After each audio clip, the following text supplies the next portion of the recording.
We had a big day today. The bill passed, and I think it's going to do very well in the House. We'll see how that works out, but looks like it's ahead of schedule. See what happens. Happy about it. Well, I just don't think he does a good job for the country. He's always a no.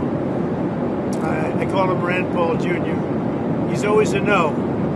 Nothing constructive at all. I mean, just terrible. Thomas Massey from Kentucky. And nothing constructive.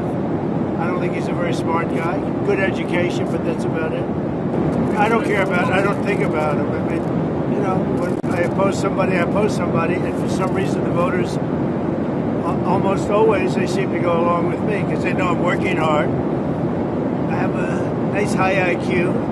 They like that, We like high IQ people. But they know I make good decisions. That's why we have that Trump was right about everything, right? But, I don't like guys they just keep saying, no, I vote no, I vote no.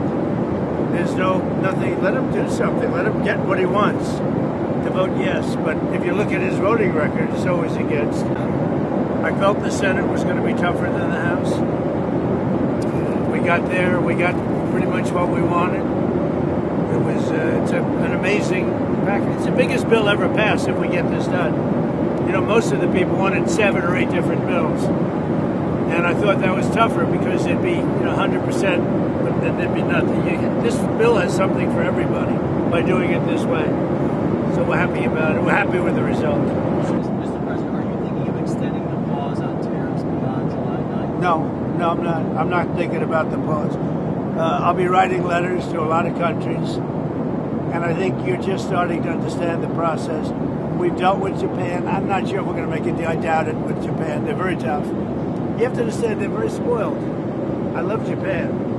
I really like the new prime minister too. Abe was one of my closest friends, as you know. The new prime minister is great. He's a very strong guy. But they and others are so spoiled from having ripped us off for 30, 40 years that it's really hard for them to make a deal. It's good. That's a good thing. Run for that seat, sir. Tell us the seat. Well, somebody that would really be great is Laura. She grew up there, but they live in Florida. They have a very good life, and they're great people. She did fantastically running the RNC. She's even got a show it's like the #1 show, and Mark Levin is likewise. I mean, they have the #1, #2 show over the weekend. So she's done well. She's a great person, Laura Trump. I mean, that would always be my first choice, but she doesn't live there now.